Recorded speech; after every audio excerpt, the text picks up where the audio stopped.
graves violations des droits de l'homme continuent. C'est une révélation d'une commission d'enquête de l'ONU. L'organe met en garde contre un risque d'aggravation de cette situation.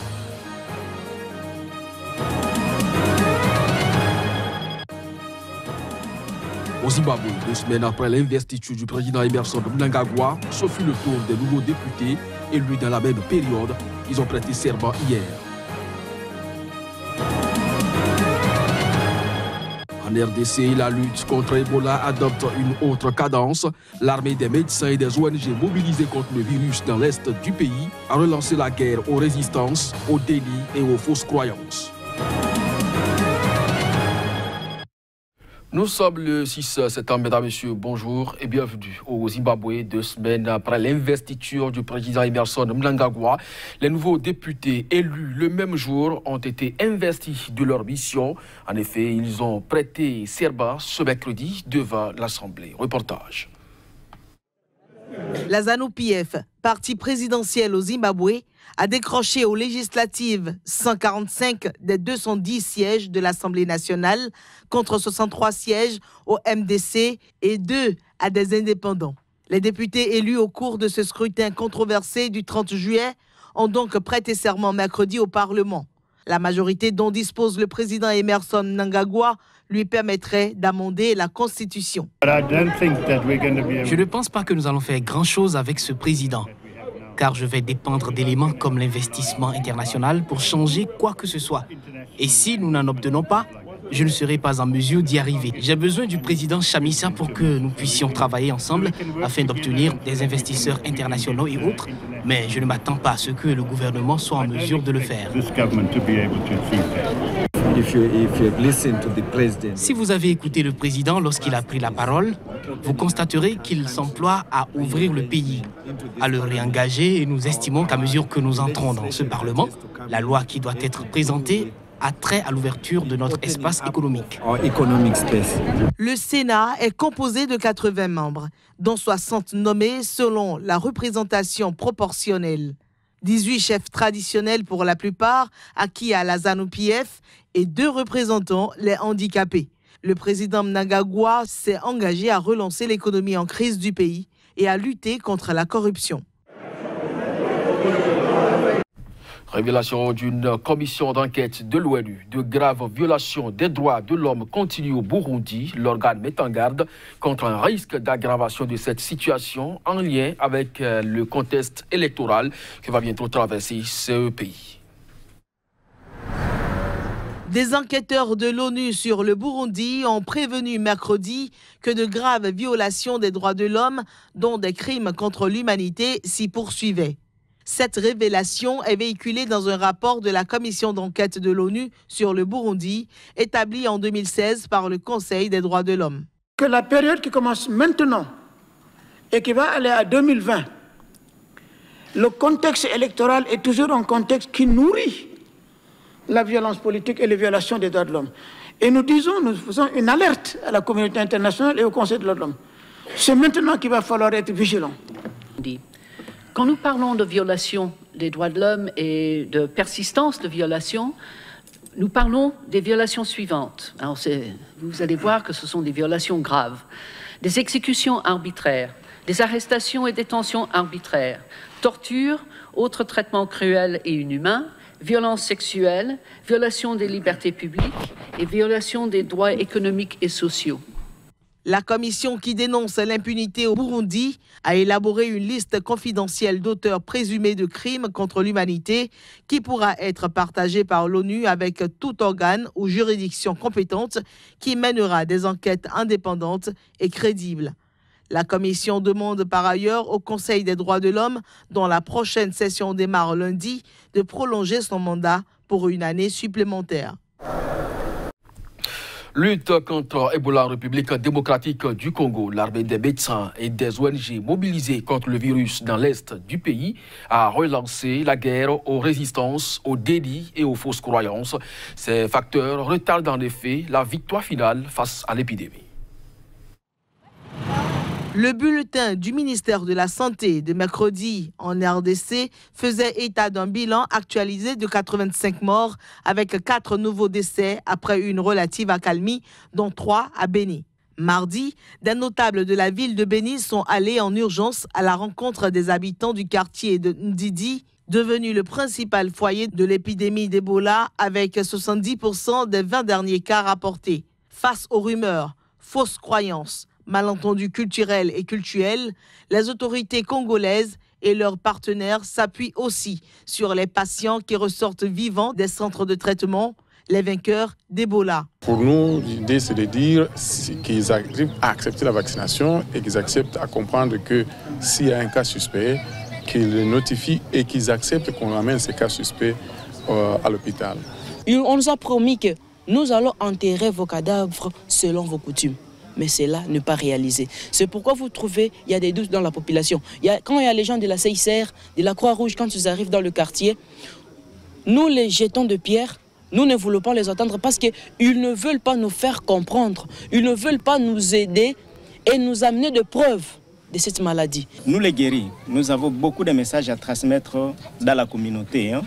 Il y a certains qui disaient et qui pensent encore que au centre pour le traitement d'Ebola, les gens ne mangent pas et que beaucoup sont ceux qui meurent de faim, ce qui n'est pas une réalité. Et là, nous avons donc à corriger et montrer comment l'alimentation ou bien la nutrition est organisée au sein du centre. Comme tous les vainqueurs d'Ebola, Jotam a été ramené chez lui dans un camion sonorisé qui traverse la ville en dispensant des chansons, des messages et des numéros gratuits contre l'épidémie. Une note environnementale dans cette édition au Sénégal. La ville de Dakar a été plusieurs fois, à tort ou à raison, pointée du doigt pour une certaine dégradation de la qualité de vie au fil des années. Pollution et incivisme sont notamment des problèmes qui sont notés à travers la page Facebook Save Dakar qu'ils ont créée il y a un an. Des Sénégalais pensent trouver des solutions en dénonçant certains comportements sur les réseaux sociaux. Tchèque Berthe, notre correspondant sur place, fait le bilan 12 mois après. À l'aide de son téléphone, Maguette prend en photo ses vendeurs ambulants qui encombrent le passage sur cette passerelle. Sur ces chemins qu'il prend chaque jour pour se rendre à son travail, impossible de circuler les heures de pointe. Alors, Maguette veut dénoncer ces incivilités avec ses photos qu'il partagera sur les réseaux sociaux. C'est devenu un réflexe pour moi de prendre en photo tout ce qui me déplaît sur Dakar et je le partage sur les réseaux sociaux via le hashtag Save Dakar. Et ici, c'est une passerelle que je prends chaque matin pour aller au travail et c'est occupé de façon anarchique par les marchands ambulants. Et le soir, en rentrant, c'est occupé de telle sorte qu'on ne peut plus passer. Et c'est vraiment désolant et j'en ai ras-le-bol de tout cela. J'aimerais bien que ça cesse. Saleté, pollution, circulation et incivilité, voilà ce que dénonce le collectif Save Dakar, créé il y a un an. Le site cartonne, presque 15 000 personnes sont abonnées rien que sur Twitter. Ils postent quotidiennement des photos pour pointer du doigt la dégradation de la vie à Dakar. Nous, on dénonce. Est-ce que de la part des autorités, ils réagissent? Oui. Par exemple, sur ces photos, il y a une lampadaire qui a failli tomber sur les citoyens.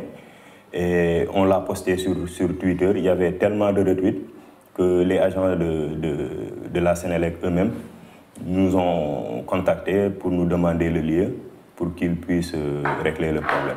Si les collectifs dénoncent sur les réseaux sociaux, sur le terrain, ils sensibilisent.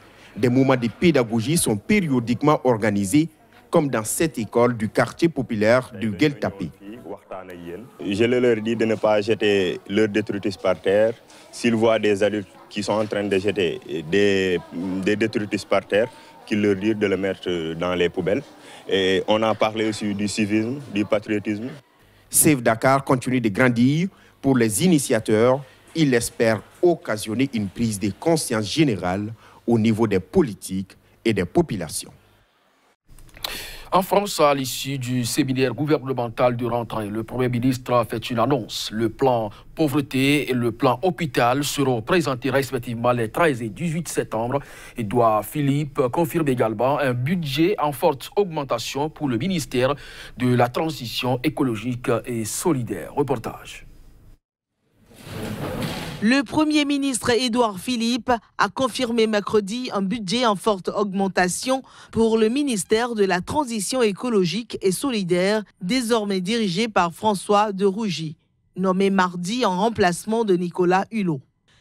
Avec un budget en forte augmentation, il va devoir veiller à la mise en œuvre du plan climat, à la mise en œuvre du plan biodiversité.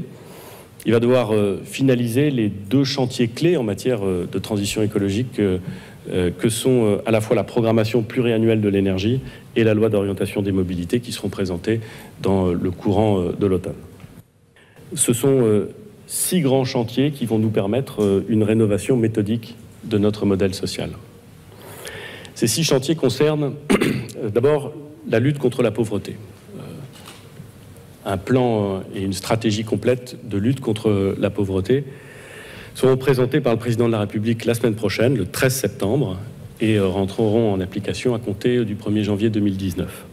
La progression du budget pour l'écologie est un arbitrage que Nicolas Hulot avait emporté et dans lequel il avait mis son poids politique et ses convictions. Le montant sera précisé lors de la présentation du projet de loi de finances le 26 septembre en Conseil des ministres. Merci beaucoup. À présent, l'instant sport dans un court instant.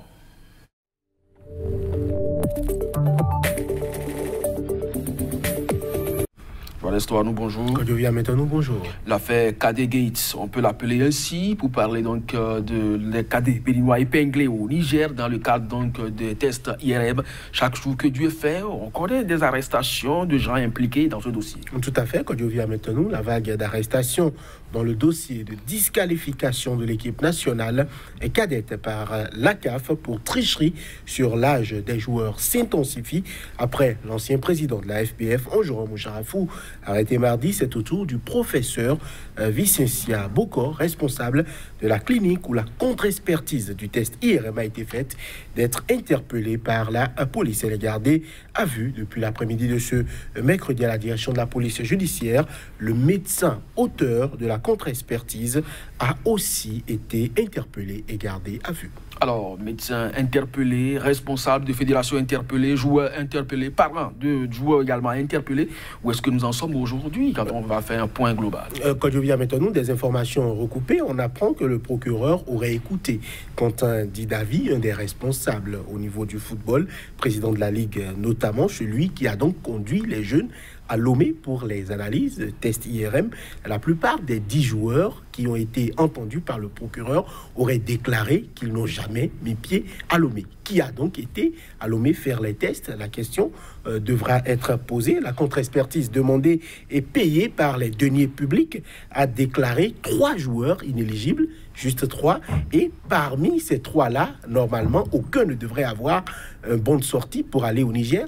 2 ont quand même pu être officiellement envoyés par la délégation, alors même que la contre-expertise IRM réalisée au Bénin a révélé qu'ils n'avaient pas le droit d'y être. Donc, on situe, si vous voulez bien, on situe donc, il vous est loisible alors de tirer les conclusions qui s'imposent. On situe donc les responsabilités. Il faut dire que donc, il y a au moins 8 joueurs qui sont passés à travers les mailles du filet de la contre-expertise qui s'est déroulée ici à Cotonou. C'est quand même le Bénin, ça. Alors, la Ligue des Nations, c'est une nouveauté en Europe et également sur le continent africain. Ça se joue, les éliminatoires de la CAN 2019. Beaucoup donc de joueurs ont rejoint donc leur sélection nationale. Tout à fait. Quand je viens maintenant, nous, Ligue des Nations, c'est une nouvelle compétition, un format quelque peu éliminatoire Europe ou match amicaux, mais l'Europe et notamment l'UEFA a prévu cette compétition-là pour qu'il y ait des nations qui puissent se qualifier pour les prochaines compétitions. On va rapidement parler donc de cette Ligue des Nations.